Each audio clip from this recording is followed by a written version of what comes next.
عليكم ورحمة الله وبركاته. بسم الله الحمد لله والصلاة والسلام على رسول الله وعلى آله وصحبه ومن والاه. اللهم لا علم لنا إلا ما علمتنا إنك أنت العليم الحكيم. اللهم علمنا ما ينفعنا وانفعنا بما علمتنا وزدنا علما وأرنا الحق حقا وارزقنا اتباعه وأرنا الباطل باطلا وارزقنا اجتنابه وادخلنا برحمتك في عبادك الصالحين آمين يا رب العالمين. Welcome everybody to day one, inshallah, of our halaqah series, Fiqh of Taharah. Fiqh of Taharah. And as always, we start with reminding ourselves that we are the guests of Allah subhanahu wa ta'ala, and this is a blessing from Allah subhanahu wa ta'ala that He has given us the opportunity to be here. Out of all the people in the city, Allah subhanahu wa ta'ala has chosen us to be here in His house, studying His deen. And inshallah getting closer to Allah subhanahu wa ta'ala through these gatherings. And these gatherings, we shouldn't take them lightly. As we mentioned, that these are the gatherings that the angels are looking for. And these are the gatherings that the people who attend them are showered with mercy. And these are the gatherings that the people who leave these gatherings, they leave with their sins changed into the good deeds. And if that's the only thing that you got out of today, alhamdulillah, good deal, right? Everybody agrees that's a good deal. And also we have some snacks. Alhamdulillah. We've got some snacks. And if inshallah Allah subhanahu wa ta'ala allows us, inshallah we'll bring some coffee next time maybe. Would you guys like some coffee too? Coffee? Yeah? I'd like to take an opportunity to welcome our Sheikh Muhammad Baghaffar. Alhamdulillah, he's back from Yemen after how long? 1 year? تقريبا?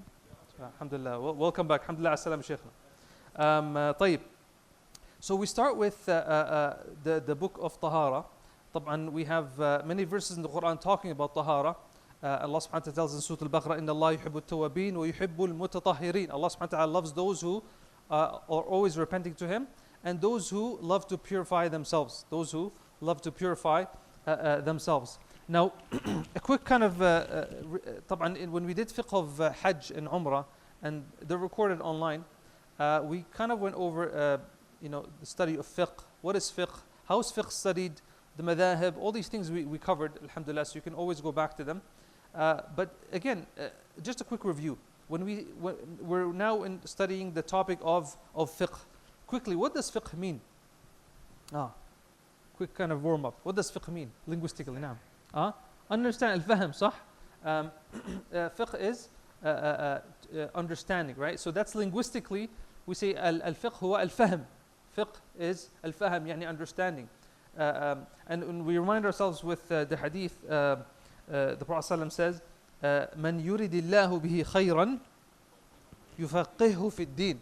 This is a reminder for us, that the blessing of these gatherings, that Nabi ﷺ says, whoever Allah wants good for them, then He will give them fiqh in the deen, understanding in the deen. Subhanallah.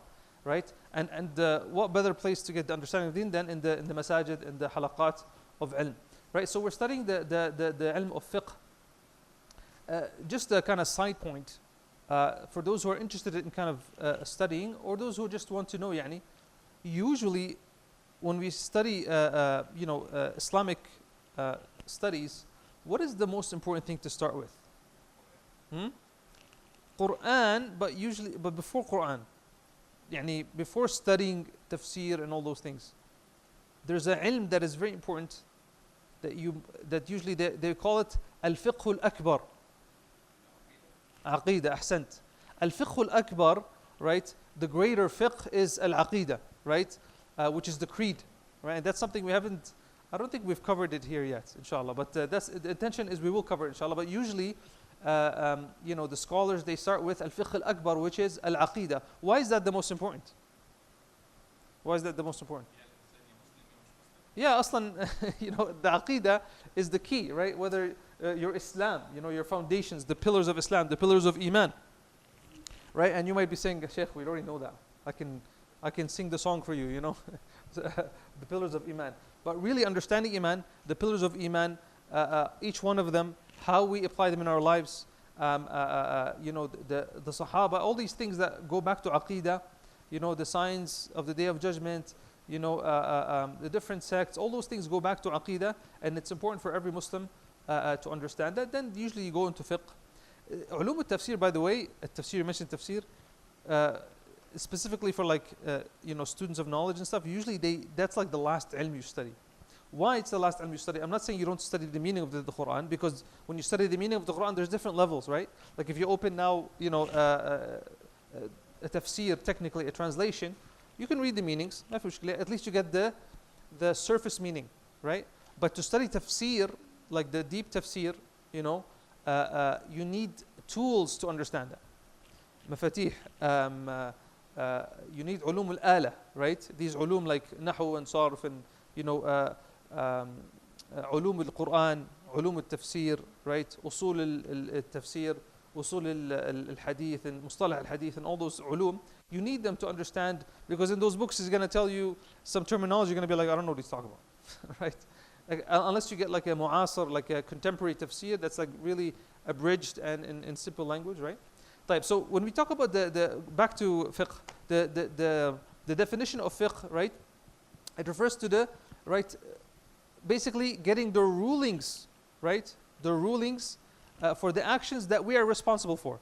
That's it, right? And we get these rulings, okay, from usul al-fiqh, which is another science that we study, right? What are some of those usul, those foundations, like Quran, Sunnah, right? Al-ijma', al-qiyas. These are the ones that all the madhahib agreed upon, right? So we use the fuqaha use these tools to derive rules from hadith and Quran. And so you can't just pick up Bukhari and be like, okay, this is halal, this is haram, this is halal, because the matan, you don't have the tools to understand the text. You don't have the tools to understand the tafsir, right? You don't know. Allah says, okay, for example, somebody never studied any usul, never studied any, he opens the Quran and he says, أعوذ بالله من الشيطان الرجيم بسم الله الرحمن الرحيم يا أيها الذين آمنوا لا تقربوا الصلاة وأنتم سكارى حتى تعلموا ما تقولون. What does that mean? Don't, okay, get close to salah, or don't go to pray, okay, while you're intoxicated, while you're drunk, okay? Okay, so I'll be like, okay, khalas, that means I can drink, okay, after, right? And Miskin, he doesn't know that this was what? Mansukh, right? He didn't study an-nasikh wal-mansukh, right? Something that was,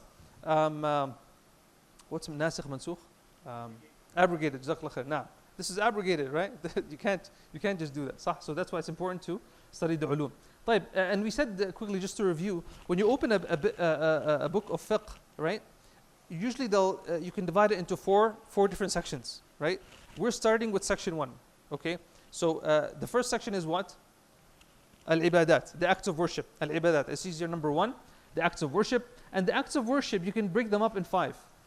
Tahara, which is what we're starting with. So we're literally starting at the beginning of the fiqh, the book of fiqh, Al-Tahara. And then you have zakah, and then you have Sawm, and then you have Hajj, right? And then you have jihad. Some ulama, they put jihad in other chapters, but usually jihad, the Hanabila, they put it in jihad, in al-ibadat. So when you're done with ibadat, then you go to al-mu'amalat, right? Transactions and contracts, right? You got all those, it's a big chapter actually. It's one of the biggest chapters, al-mu'amalat. My intention is, inshallah, is to start that at the beginning of next year, bi'idhnillah. So we want to cover that as well. Then we go into family law. We got talaq, you got nikah, talaq, hadana, all those things about the whole family law.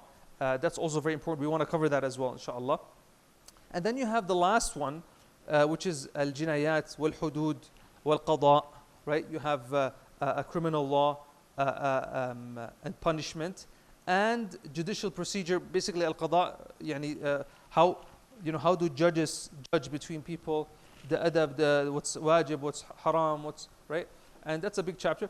This is probably the least important for all of us here, okay? But still, it's important for us to study it. We'll see, inshallah, if we're going to cover it or not. So today, inshallah, we're starting with the first part out of the 4, which is al-ibadat, and we're starting with the first one, which is al-tahara, right? طيب. Jameel. And really, like my intention, inshallah, for the Fairview crew, inshallah, bi'idhnillah, is we want to cover this in a couple of weeks, and then at least once every year we'll cover this again, right? I like to mention that we have a misconception and misunderstanding of how to a relationship with knowledge, with ilm, right? Unfortunately, this is ingrained in us from the educational system, that when you study something, khalas, you close it, you put it on the side, you never look at it again, right? And I remember when I was in Saudi, the students come out, and when they finish their test, what do? Anybody from what do? They take their papers and they just like khalas, they throw them. And someone has hadith and يعني جهل, right? This is ignorance. Number one, because what's in the content, and number two is like, what did you just do exactly? Was it you clearly did that for what? For the marks. When we know that this is a ibadah, and this is something that you need to review. People think that Bukhari came out of the stomach of his mother as a hafiz, right? Rahimahullah. Bukhari himself, he said, I would review a lot. He would review himself. But what about us? We study. So some people never came here today because like, I studied Taharah 50 years ago. Alas, I know Taharah, right? But that's not how our relationship with knowledge is, you know. SubhanAllah, there was a dawrah in Medina. Sheikh al-Usaymi would do it every year, and he's doing it every year still now, I think. And it's basically like 6 days, and you study like, 2 books like this big, right? And they have like 15 small books inside of them. And he does it every year. And some of the same students keep coming. And it's because the same knowledge you study, the beginner can benefit in one way, the intermediate guy can benefit in one way, and the advanced student can also benefit in another way, right? And so there's always that this is the relationship we should have with. And by the way, even non-Muslims, right, who respect ilm, respect knowledge, have a relationship with knowledge, they do that with their books. I've seen some people, they have their books, business books, relationship books, health books, and they treat them like a friend. Like they'll visit them once a month, just quickly go through them, the highlighted stuff, muraja'a, right? And that's the kind of relationship we should have. And so inshallah, the goal is every year. You might say, well, we can't do that every year. What we'll do inshallah maybe is we'll put these into like a one-day workshop. So if this takes us like a month to cover, 4 weeks, we can do it in a Saturday, inshallah, and then everybody gets to review their tahara bi'idhnillah, and the new young people can also benefit inshallah bi'idhnillah. طيب. So one thing I wanted to mention, when it comes to fiqh, there's 2 things we want to talk about. Number one is al-qawa'id al-fiqhiyya, which they'll be mentioned in the books of fiqh, and it's good to know. طبعا al-qawa'id al-fiqhiyya, it's a whole subject, right? Al-qawa'id al-fiqhiyya. And there's 5 main qawa'id, 5 main maxims or rules that it's good to be familiar with. And under them there's like, hundreds. We're not going to go over that. That's a different topic. Maybe we'll study in the future. But there are 5 major and comprehensive legal maxims which play a major role in formulating Islamic law. And if you ever watch like, especially in Arabic, you'll hear these a lot, right? The first qa'idah that they cover in fiqh that derives a lot of the rules are derived from is that al-umur bimaqasidiha. Al-umur bimaqasidiha. So deeds are by their intentions. طبعا this is taken from the hadith, إنما الأعمال بالنيات, right? And so a lot of the rulings and ahkam that are related to niyyah, right? It goes back to this mas'ala, especially in the or specifically in the acts of worship, right? In the acts of worship. Number 2 is certainty. Al-yaqeen la yazulu bishak. Certainty is not negated by doubt. And you'll see this right away. It's important in tahara, right? What does that mean? Certainty is not negated by doubt. So if you're certain about something, okay, you're certain you did something, okay, but then later you have some doubt. Do you go with the certainty or the doubt? With the certainty, okay. And this is very important later, inshallah, when you go through a lot of the rules. Okay, I know I signed this contract, but now I'm not sure if I know I borrowed this money 100%, but I'm not sure if I gave it back. Okay? So khalas, you stick with the yaqeen. So you're like, oh man, what if I have to pay him twice? طيب. The third one is al-mashaqqa tajlibu at-taysir. Another beautiful maxim is that hardship brings easiness or concession, right? And so a lot of times ahkam or rulings, the fuqaha, they'll lean towards easiness. when in the place of ijtihad, right? And this is basically a goal of the Sharia, right? Allah subhanahu wa ta'ala tells us what? يُرِيدُ اللَّهُ بِكُمْ الْيُسْرَ. Allah wants ease for you, right? And so this is one of the places where this ruling is taken from, right? And so the Sharia doesn't look for difficulty. It looks for ease for people, all right? The Sharia is very realistic. طيب, the next one is الضرر يزال, right? And so another goal of the Sharia and one of the rules is that it's to remove harm. And this is taken from the hadith. Which one? لا ضرر ولا ضرار.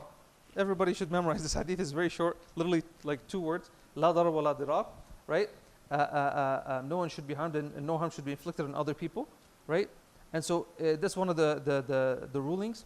And the last one is al-'ada muhakkama. And this is very interesting that customs are given consideration. Customs, what do you mean customs? Yeah, the customs of people. And so sometimes the fuqaha will make a ruling according to the customs of people in a specific city. Yeah, يعني al-'urf. And so I remember, like for example, like we talked about this in Hajj and Umrah. Can you wear like an ihram that's not white? If you attended, we said you can, and it's accepted, okay? But it's not the 'ada of the people, right? Also, in some countries, or like for example, like where I was, for example, in Saudi Arabia, the 'ada is that people wear what color thobe? White. طيب, is it haram to wear a pink thobe for a man? Huh? So, if it's seen by the customs there, the people there, that's something feminine and it's really looked down upon, it could be haram. Because why? Al-'ada muhakkama. As long as it doesn't contradict with the Sharia, right? So that's where al-'ada can make a big difference. It's very interesting. Even like you can think of extreme examples, right? Let's say, مثلا, in some countries, to wear an earring, it's a sign of femininity, right? But what if in the jungle somewhere, I don't know, okay, it's normal for men to wear earrings. Would it then be mubah for them? It could be.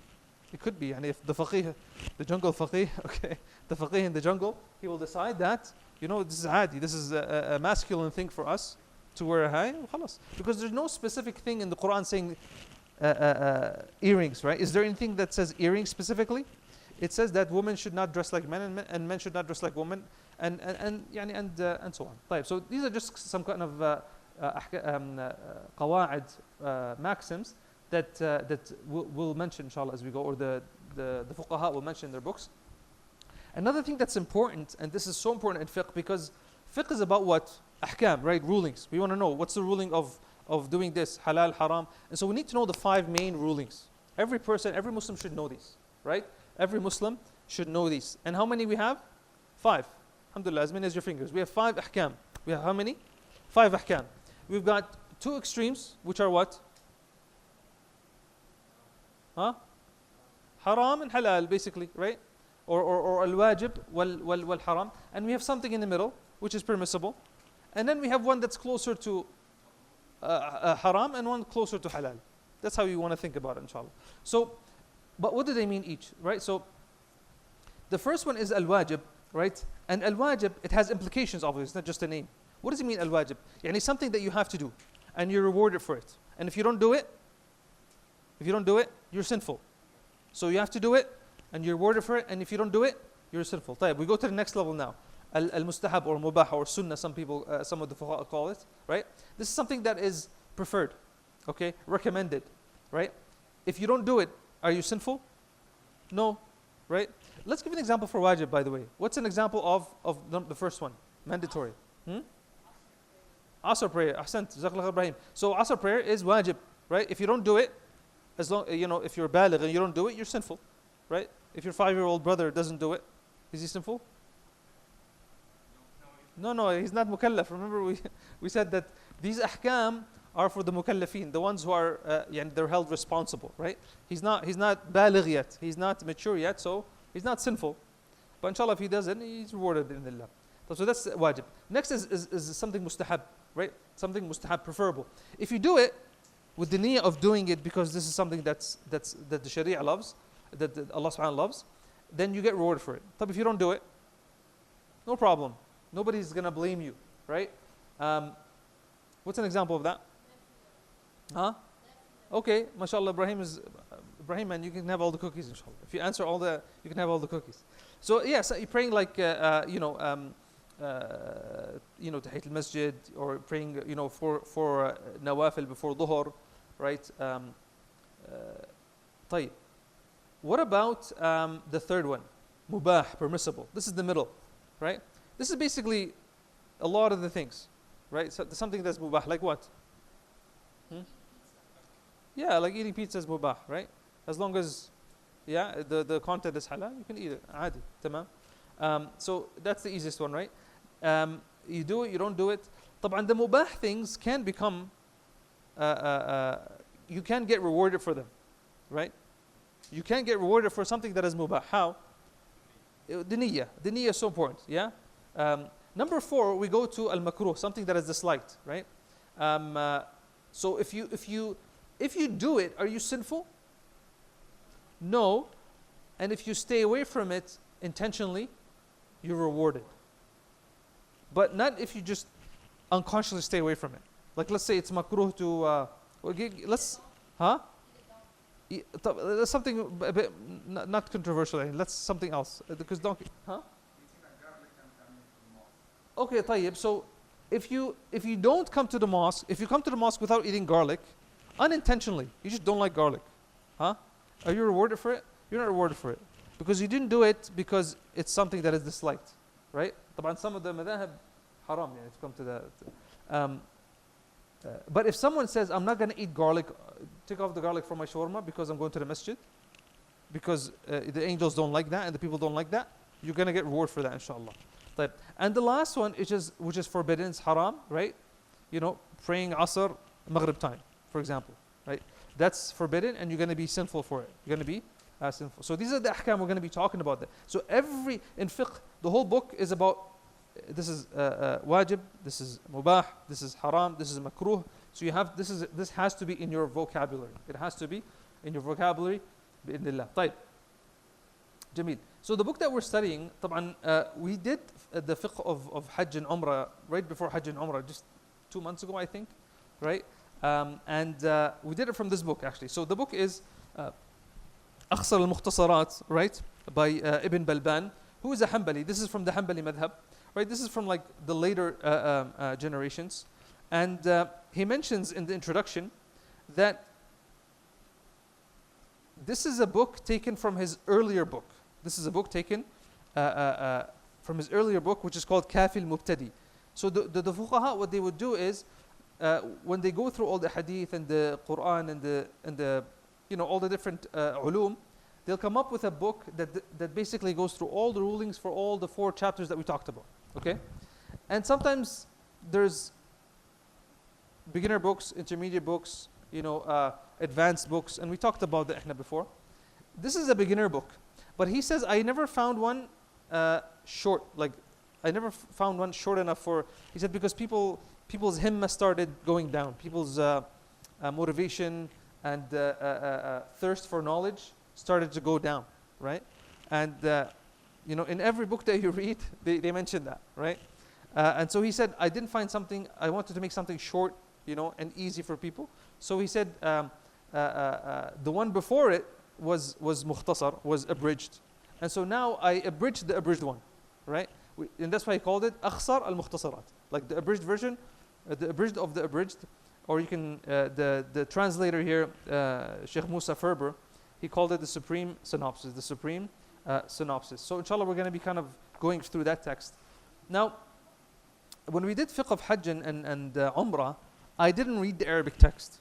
And I didn't do that intentionally. But if you guys prefer to do that, I don't mind. But I just, unless all Arabs or they're all students of knowledge, there is benefit in that, inshallah. But I am literally going through the content, okay? So unless somebody really wants me to read the Arabic, just because of time, inshallah, I'm just going to go through the English translation.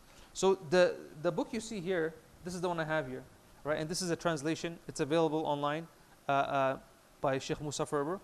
It's an excellent translation. It covers the acts of worship only. It only covers the acts of worship, the first part, Fiqh al-Ibadat. And I think it's a great translation. And he has also some great footnotes, inshallah, to help you throughout.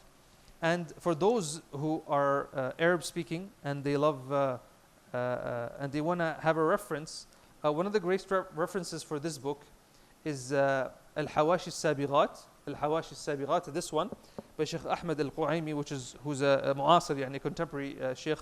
I think he's from Al-Ahsa. He's alive right now. He's, mashallah, one of the heads of Al-Hanbali madhab in Saudi Arabia. And he wrote this these footnotes, right? You can see how thick it is, right? The actual book is only like 100 pages. And it's very nice, and he mentions contemporary issues, measurements, weights, all those things, inshallah, to add more to the method. Type. So, Jimmy, let's start, inshallah. So, what we're going to be covering. So, what are we going to be covering? What do you guys expect that we're going to be covering in the book of Tahara? Let me see what you guys think while I drink some water. Huh? I feel like Ibrahim is the only one here. Huh? Naam? So we're going to be talking about wudu. Yeah, wudu. We do wudu every day. But are we doing it right? Are we doing it according to the sunnah? Tfaddal, what did you say? Al-ghusl. Yeah, al-ghusl. Right? Some of you were saying, what's ghusl? What are the things that make you lose wudu? Right? What are the things that make you lose wudu? Sah? Yeah, what is tahara in Islam? Okay, what is the actual tahara? But what about how do we do tahara? What about the means of tahara? Like, can I make tahara with coke? Can I make tahara with like,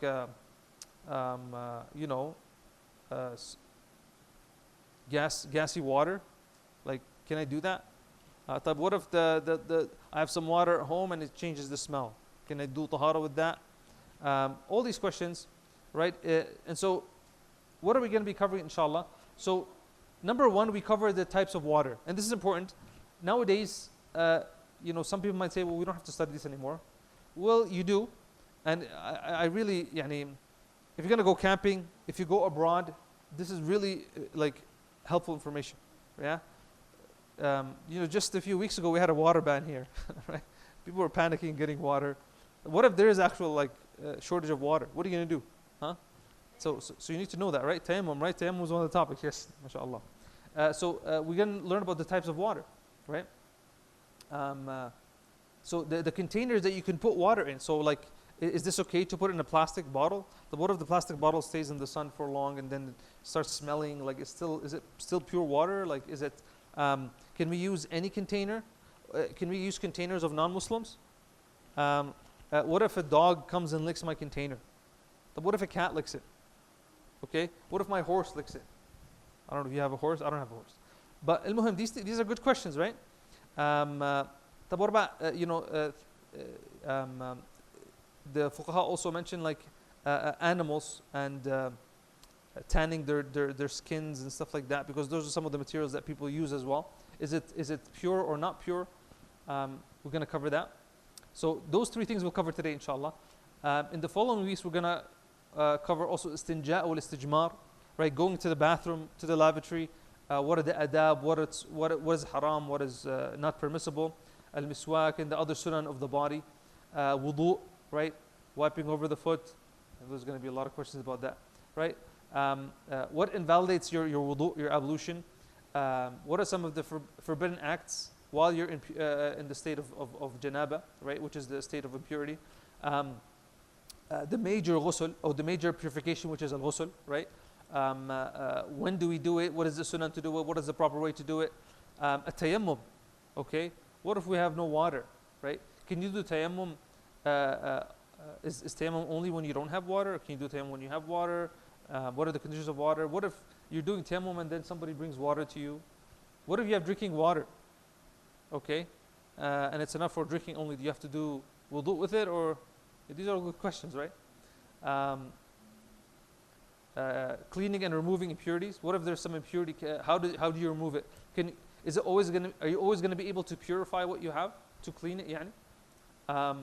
And then the last chapter is the menstruation, like the cycle of the female. This is specifically to the female, but also for the males who are married, right, and have like salam so that's something very important, especially for those who are married and those who want to get married, and for the sisters who are listening as well, inshallah.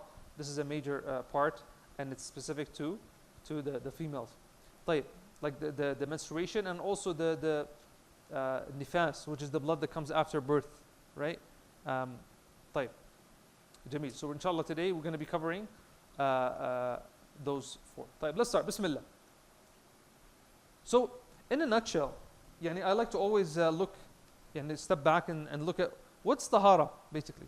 Just these 6 things. You got the rulings of water. I want to know what the rulings of water are, what's pure, what's impure. So number 1, water. Number 2, the things you use to carry the water and the other things, right? Your utensils, right? Then you have, and using the washroom. And then you have wudu, right? Which is the minor ablution. And ghusl, right? Which is the major ablution. And then you have tayammum. And then you have hayd and nifas. That's it. Those are the 6 main things. If you want to summarize tahara, okay, you got the water, your aniya, right? Your utensils, your wudu, your ghusl, your tayammum, and your hayd and your nifas. Okay, those are the 6 main parts of tahara. So far so good? Let me take a sip inshallah and then we'll get started. طيب, جميل. طيب, why do we study tahara? This is a question for you guys. Huh? So we study tahara so we can pray, obviously. So the most important pillar of Islam is, right? Is what? As-salah, right? After shahada, you're already Muslim. So what's the most important thing? Is as-salah. That's the most important thing. طيب, okay. So you just helped a non-Muslim become Muslim. He said the shahada, and he's like, oh, what do I have to do? You should tell him, go pray. Oh, yeah, go pray, yalla. And he goes to pray. Is the salah accepted? No, he needs to do tahara. So from the shurut of salah is tahara. From the conditions of the acceptance of salah is tahara. You can pray the best salah, focused, in front of the Kaaba, right? Behind Sheikh Sudais, right? Whoever you want. But you don't have tahara, it's not accepted. Yeah, so it's a condition. And that's why the most fuqaha, they will start with at-tahara. They always start with at-tahara. Why else do we study tahara? Is it just for salah, that's it? Yeah, there's so many things, like reading the mushaf. Like, are you allowed to come to the masjid when you're in a state of impurity? For husband and wife when they're intimate, what's the rulings for that? And you'll be surprised how many people don't know. And they're praying and they're in janaba. And I've seen this when I went abroad, Muslim countries, couples, they're praying in janaba because they weren't educated. Ajib, subhanAllah. It's important to know those rulings, right? We talked about the utensils, what's allowed, what's not allowed, and so on. Tayammum, right? Has anybody here ever had to use tayammum in their life? Yeah? So it's not just stuff in the books. You might have to use it one day, right? So these are important things. That's why we study tahara, right? For fasting, na'am. Tahara is conditioned for fasting. Is it a condition for fasting? Can you fast if you're not in high? Should we answer it like close to Ramadan or when we get to? Huh?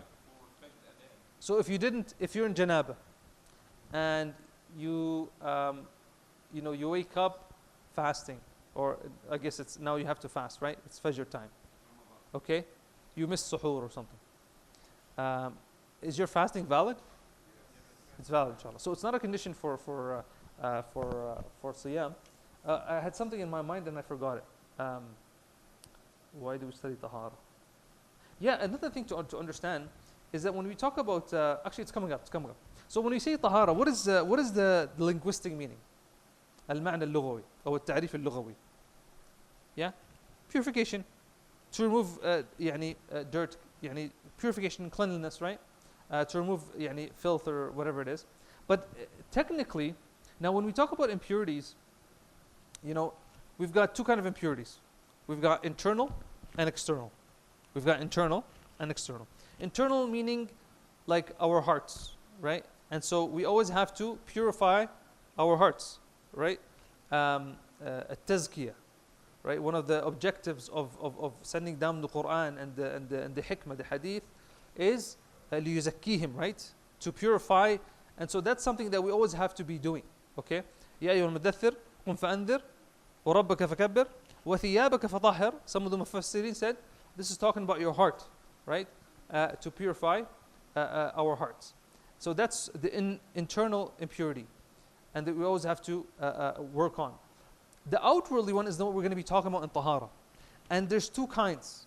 There's the ritual and the physical. And this is important to understand Tahara. Okay? Al-hadath wal-khabath, right? So when you look at the definition of Tahara, it's رفع الحدث وزوال الخبث. رفع الحدث يعني to remove spiritual or ritual impurity. And this is something that it's not physical, right? It's I guess you can say it's figurative, okay? But it's a state that you're in. Just like ihram. You say, I'm in a state of ihram, right? When you shave your head in umrah, now you're out of the state of ihram. So al-hadath is a state, hal, okay? Hal ma'nawi يعني, and we can translate it as ritual impurity. And so الطهارة is lifting that, يعني رفع الحدث, removing that, and what? And زوال الخبث. Now when we talk about al-hadath, we have major and minor.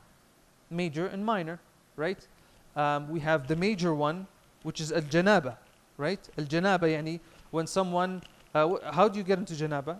مثلا husband and wife, right? Or a person has a wet dream, right? So he's in janaba, he has to do major purification. So now he's in a major impurity, he has to do ghusl, right? And then we have some minor, like someone uses the bathroom, right?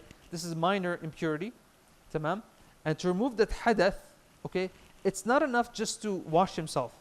He has to do wudu. That's how he gets into the state of purity. And then we have zawal al-khabath. So part one was removing that spiritual impurity. And this number two is actually removing physical najasa, filth or dirt, right?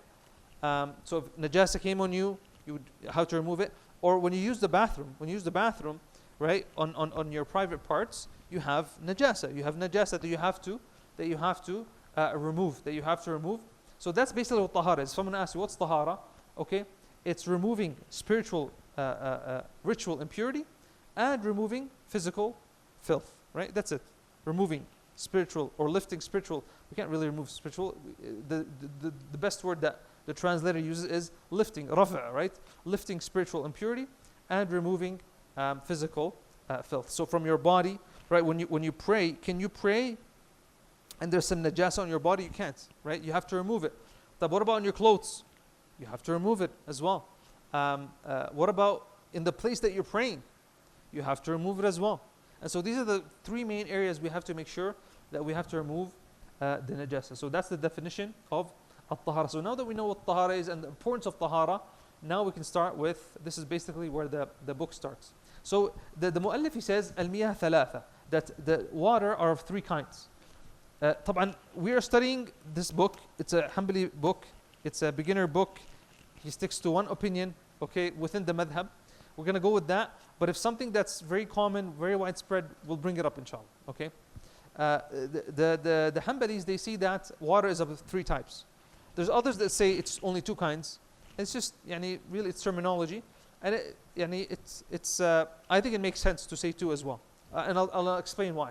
So the Hanabila, they say that there's tahur, tahir, and najis. Tahur, tahir, and najis, right? So the tahur, as we're going to see, we're going to go into detail, but just a kind of a summary. At-tahur, it's what's pure in and of itself, and it purifies. It's pure and it purifies. It's pure and it purifies. هذا هو الطهور, okay? And so it's like water, water. This is water. It's pure, inshallah, it's pure, and it's purifying. Tamam? So this would be tahur. Then we have something called tahir, okay? They said that tahir is something that is mixed with something else. Either it's physically mixed, or because it's next to it, it was affected by it, like lemonade or something. They say majority water. The Hanafis, Ibn Taymiyyah and some others, they said that's why we don't say three kinds, because it's not called water anymore. They said khalas, it's lemonade now, right? Which is a good argument, but you'll see why later, why the Hanabala, they said it's better in terms of categorizing. This helps us when we say this is tahir. What's tahir? It's still pure, it's not dirty. And if you have lemonade on your shirt, can you pray? You can pray, yeah? طبعا you should always pray clean, and don't come with lemonade all over your shirt. But if you did manage to pray with it, right, it's fine, right? And we have the hadith of Aisha mentioning that there was some many on the cloth of the Prophet ﷺ, many like semen, right? And she just kind of scrubbed it off and he prayed.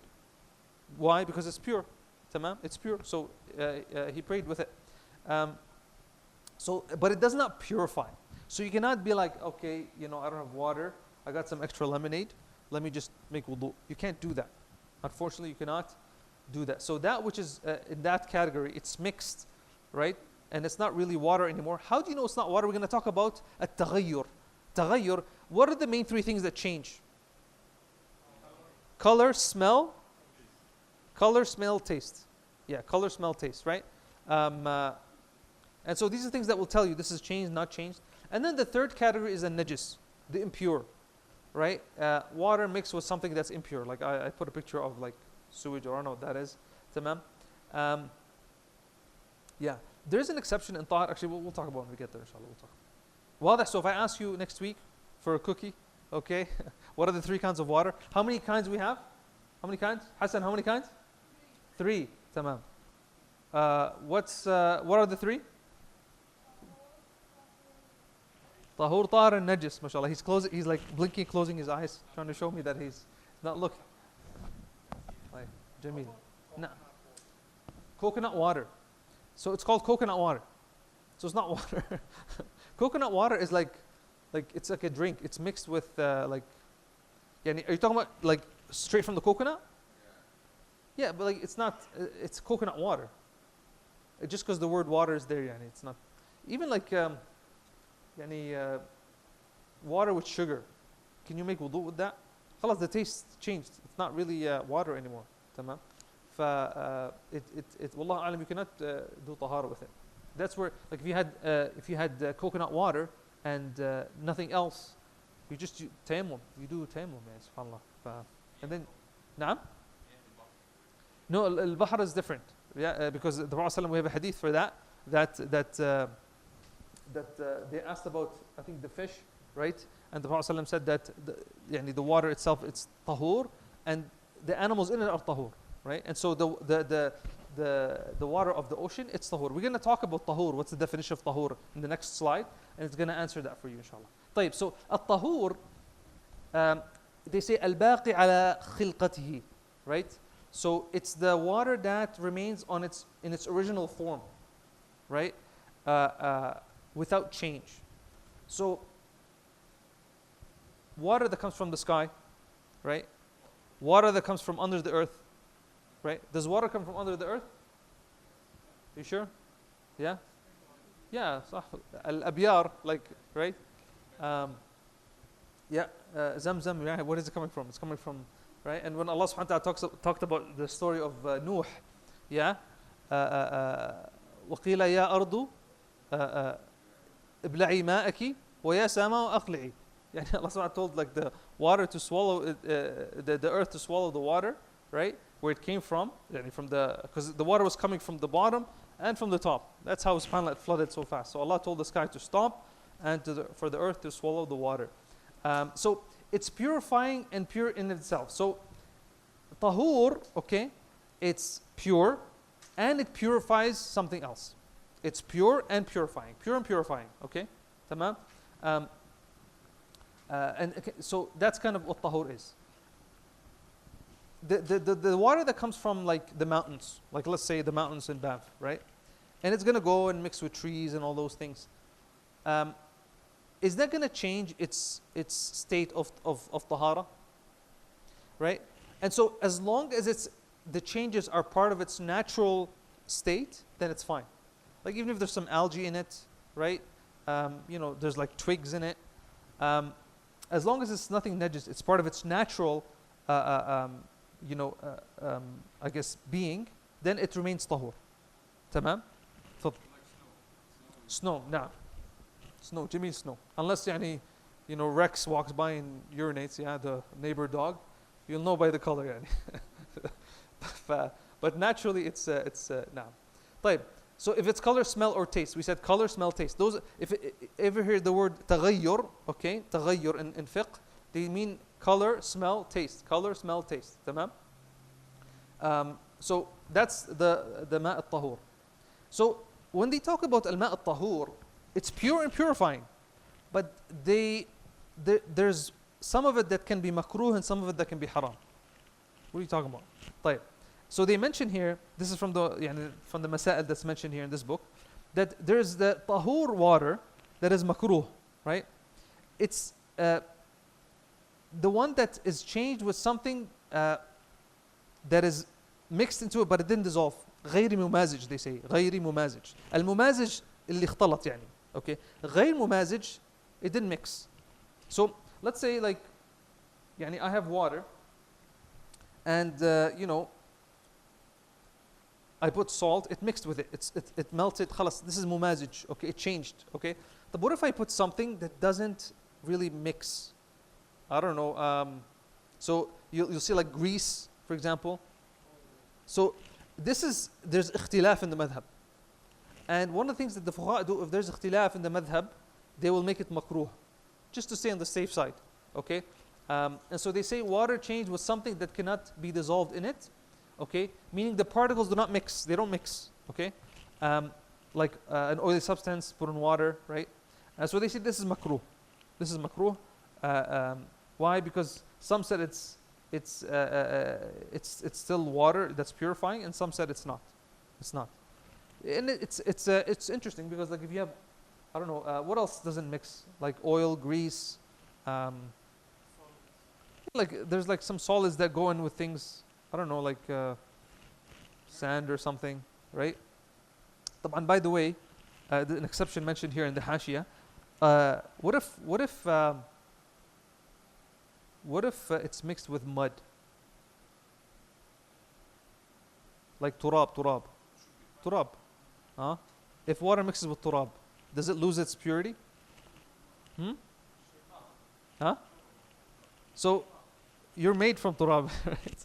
Okay, and so it's not. It doesn't lose its purity because we know by ijma' that turab, it's pure, right? And we do tayammum with it aslan, right? صح أحسنت, yeah, right. طبعا, so technically you could make wudu with like water that's kind of murky in mud, but that might fall into the makruh in terms of like health reasons, but not for its purity. Now, and then there's the one that's haram. How can it be haram? It's pure water and it's purifying, but it's haram. How? Huh? And so they talk about, for example, this haram pure water, it does not remove your hadath. It does not remove your ritual impurity. Okay? And so if you use this haram pure water, you did wudu with it, would your wudu count? No, it would not count. It would not remove the hadath, okay? But if you remove, like if you clean your, akramakumullah, your behind, right? After using the bathroom, with haram pure water, it's fine. Okay, it's haram, it's fine to use it. What's an example? They use the example of stolen water. So in the madhab, like stolen water, right? I forgot the qa'idah. There's a qa'idah that talks about why stolen water, for example, because the means of getting it was haram, okay, and so that using would be haram. And so if you stole water, unfortunately in the madhab you cannot do wudu with it. Tamam? Also, what's mentioned, and this is interesting, the wells of Thamud. Okay, who's Thamud? Thamud are the people of Salih, right? Where did this come from? Anybody been there before, by the way? Anybody here? Mada and Salih? So there's a hadith actually where the Prophet ﷺ, you guys might be familiar with the hadith, where the Prophet ﷺ, he mentioned that you should only go through those areas, right, with khushu', and there's a narration that the Prophet ﷺ told the Sahaba, don't drink from abyar, from the wells of Thamud, because those people were destroyed by Allah subhanahu wa ta'ala. He said, except from the well of the she-camel. The well where the she-camel drank from, and it was ma'ruf in that time. I don't know this time if it's actually known. I don't know if nobody's been here there, yeah? طيب. Okay, well, inshallah, by next year, if anybody goes, we'll update it next year, inshallah. But you're allowed to drink, to make wudu from that one. But the other ones, they made another exception that those are haram. So if you made wudu from one of the wells of Thamud, then your wudu would not be valid. But you can remove your khabath. Remember, at-tahara is raf'ul hadath, right? Wa zawal al-khabath, lifting ritual impurity and removing physical impurities. You have a question? Yeah. There are really hotels in that area right now, right? My back is so people will stay there until they come to they make wudu with the water coming out. Yeah, يعني, but this is just يعني, things mentioned in the books of fiqh. يعني, there was no hotels that time, and alhamdulillah, it's preserved. One day, those hotels will not be there probably. Allah alam, or maybe they're gonna have a pipe burst like here in Calgary, and they might need to use that water, right? Allah alam if they actually use that water, the locals. يعني, I don't know. I'm sure this hadith is probably something that is known amongst the people. يعني. Well, someone might say, "What do you mean? What's the logical reason for that?" Allah alam. It could be like cursed water or something. Yani. But Allah said, the Prophet said, "Don't drink from it." سمعنا وأطعنا. طيب, we go to number 2, at-tahir. We finished with tahur. Okay, alhamdulillah. We know what tahur is. Okay, you can tell your friends tonight, inshallah. But now we want to know about tahir.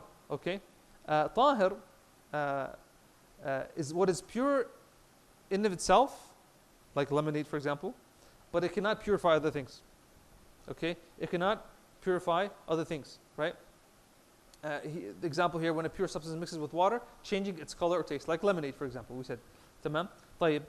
It does not lift ritual impurity nor remove physical impurity. This is in the madhab that you cannot remove, يعني, you cannot clean yourself after going to the bathroom with coke. Yeah, it's not gonna, it will not be considered as removing the impurity. You might say, well, technically it does remove the impurity, okay, but Wallahu alam, يعني, they see that it does not actually count as raf'ul أو زوال الخبث, زوال الخبث. So at-tahir, okay, it does not remove any of them. But remember, the haram tahur one, it does not remove al-hadath, it does not remove ritual impurity, but it does remove al-khabath. So that's the main difference between al-tahir and the tahur that's haram. طيب, also includes leftover water from lifting ritual impurity. What is this talking about? It's talking about, like, if I make wudu right now, right? If I make wudu, nowadays you don't understand this mas'ala, but before, or in some countries now, you make wudu and water comes down, it's collected in a tub, right? People still do this, by the way. Like, I was in Algeria last year, and actually one of the skills I learned is how to make wudu from a bottle. Like you could make wudu with this much water. طبعا, most of us wash our mouth with all this. But one of the things you learn when you go in those countries and the kind of the villages is how they make wudu with like little water, right? And so if you make wudu with water and the water comes down, can you reuse that for wudu? يعني I'm using this, okay? I'm using this water, I'm washing, and it's coming down. Where is it? It doesn't disappear. It's not like I'm swallowing it. It's coming down, it's dropping, okay? It's collected here. Or let's say I'm not spitting or anything like that. It's kind of pure, يعني it's kind of clean. Can you redo wudu with it? Okay. So it loses its ability to purify, right? And so it becomes tahir now. It becomes tahir.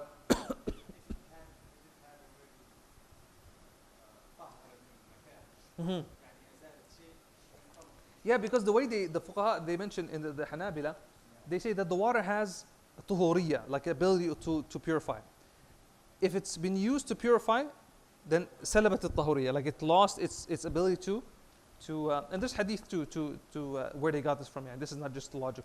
Then I guess there is a provision that if you clean the water, like because technically what you're using is to calculate. This is a huge question. تطهير الماء. This is in the more kind of middle advanced books of fiqh. The author doesn't cover it here, but the concept of تطهير الماء, how to purify water, according to the Hanabila, what's happening here, it wouldn't be pure water because of the way they do it, right? So that's one of the contemporary issues. But there's other opinions yani, that would allow it, right? Because the Hanabila have a specific way of how to purify water. If there's water that's kind of impure, how do you purify it? There's some ways to purify it. Like how is it purified now in the city? They use like chemical. There's a process. What's it called? Hmm?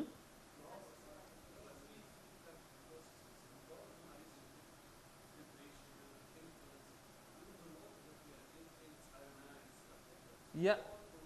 So it's literally like they do take najis water and purify it, right?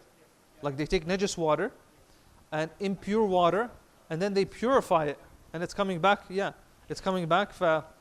Yeah, this is one of the contemporary issues. One of our mashayikh in the last in our final class, we had a class on contemporary issues, and this is one of the issues, and I never even thought about it. And he said this is one of the issues that the fuqaha discuss nowadays is the way the water is being purified. Yeah, and according to the Hanbalis, it would not count as purifying water. There's other opinions. وطبعا if this was the only opinion, and this would bring mashaqqa to the people, difficulty, then maybe it would be because I think you need also some scientific ilm into this as well. طيب, let's keep going. If a drop of tahir liquid falls into tahur water, if a drop of tahir liquid, okay, falls into tahur water, that is less than 2 qullas. We're going to talk about what the qulla is, and does not change any of its 3 properties, then the water remains tahur. Tahur. So he's talking about you have a tahur water here, and some tahir falls into this. Like someone like a drop of lemonade falls in here. This is tahir. This is category number 1. Lemonade comes in, 1 drop, okay? And he says it doesn't change any of its properties. Like it's like if I didn't see it happening, I wouldn't know. Is it still tahir? It's still tahir. I can still use it. Alhamdulillah. Okay? He says less than 2 qullas. Why is this important? In the madhab, they talk about a qulla. What's a qulla? Anybody heard this word before? Qulla?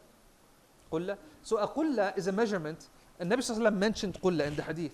Right? He says whatever the hadith talks about, any impurity that falls in water more than 2 qullas, then it cannot become impure. Tamam?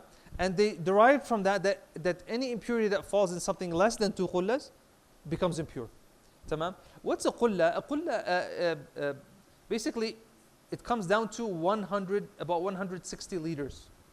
160 liters. So 2 qullas, qullatain, okay, 2 qullas, qullatain, okay, is about 300 or more, right? Let's say 300 just to make it easy. 300 liters. So that's kind of what they consider kathir. So whenever you hear the word kathir, it means 300 or more. Whenever you hear qaleel, it's 300 or less than 300. That's how they differentiate, right? What's kathir and what's qaleel. So that large amount of qullatain, we're going to talk about that. Pretty much, if the main 3 things don't change, right? There's no change. Then even if an impurity falls into it, it's still tahir. It's still tahur. It's still good. Okay. I only appreciated this when I was in Algeria again. And in some of the towns, they actually have like these big containers of water, right?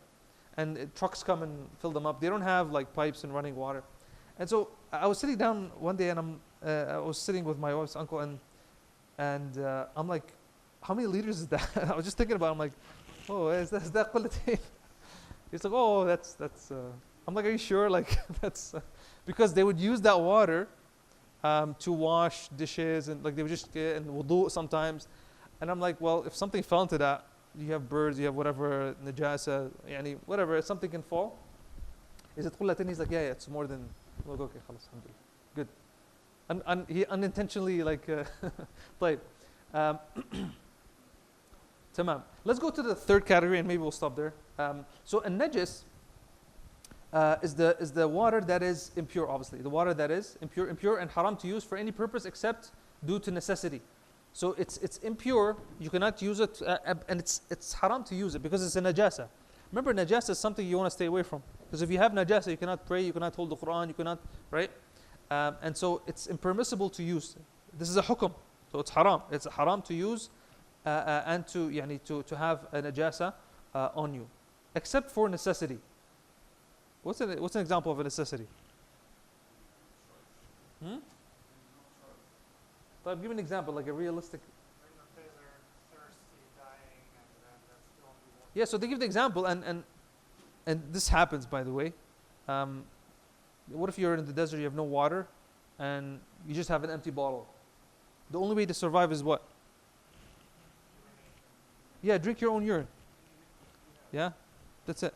And subhanAllah, like in some of the books of hadith, I think it's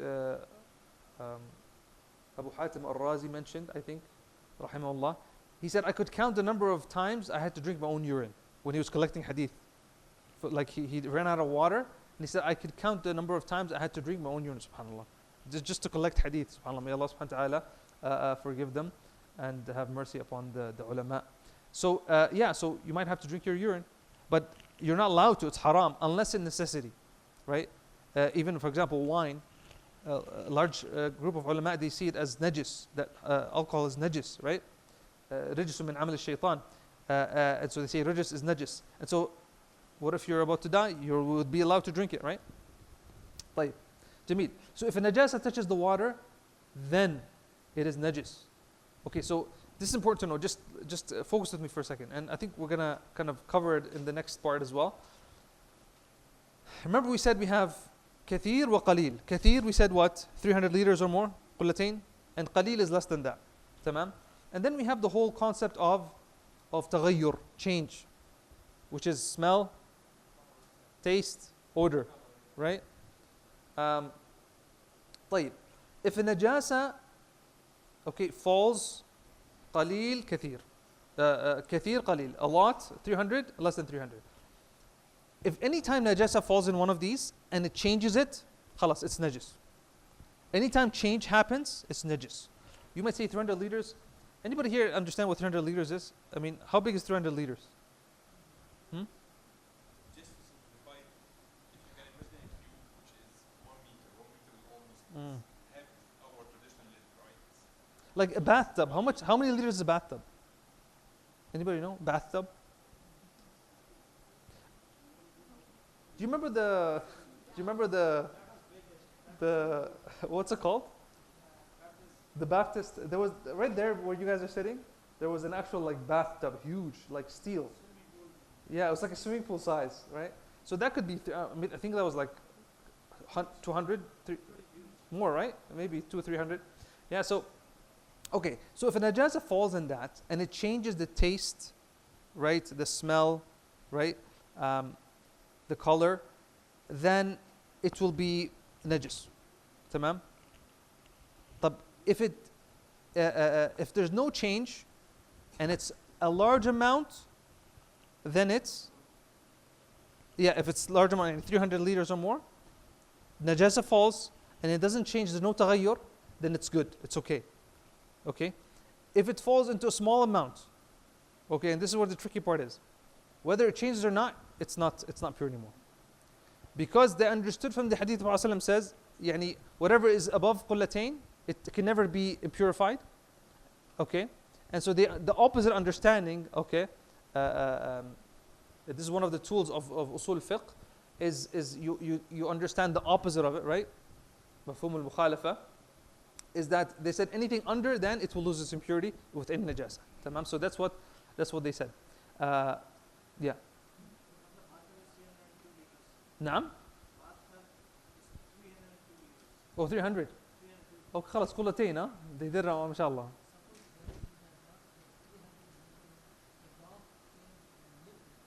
Licked? the dog came and licked. Yeah.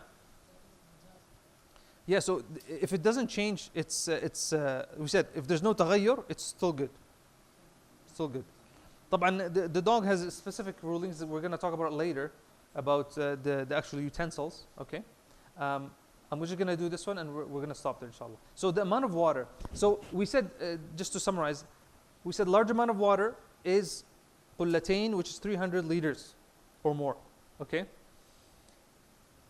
It says here, impurity does not affect it if one of the three properties is not changed. We said, large amount, 300 liters, there's no تغير, it's good. Najasa falls, يعني a piece of dung or something, okay? A feces falls into it. You know, you have this huge bathtub of water, and your 2-year-old does it, and then does number 2, and then they throw it in the high, okay? And it doesn't mix. There's no change in high. You remove it, right? And the fuqaha also talk about if the najasa is dry or if it's something that is wet or it breaks down, right? It makes a difference as well. طيب, he says here, anything less than two qullas, right? That's wrong. I should say 2 qullas. 2 qullatain is 4. طيب, any less than 2 qullas, it will stay pure. It will be najis. There's a missing word here, even if it does not change the 3 properties. So anything less than 300, if najasa falls into it, it's impure. Okay. So really, the only safe one is more than 300, and it doesn't change. That's everything else out the door. Okay. طيب. Also, one of the things in the madhab is that they talk about moving water versus stagnant water. The same rulings. Moving water versus stagnant water. Same rulings that we mentioned, okay, about najasa and qullatain. What matters is the amount of water, like how much water is in it. So it's not about if it's moving or stagnant. Because someone might say, well, we have this stagnant water. Is it the same as like water that's stagnant and also it's also moving? There's a river or moving down or a stream or a waterfall. It's just about the amount of water. It's just about the amount of water. Wallahu a'lam. We'll stop there. I wanted to finish these ones, but no problem. Inshallah, next week we'll start talking about the containers بإذن الله and al-istinja. خلاص. بارك الله فيكم والسلام عليكم ورحمة الله.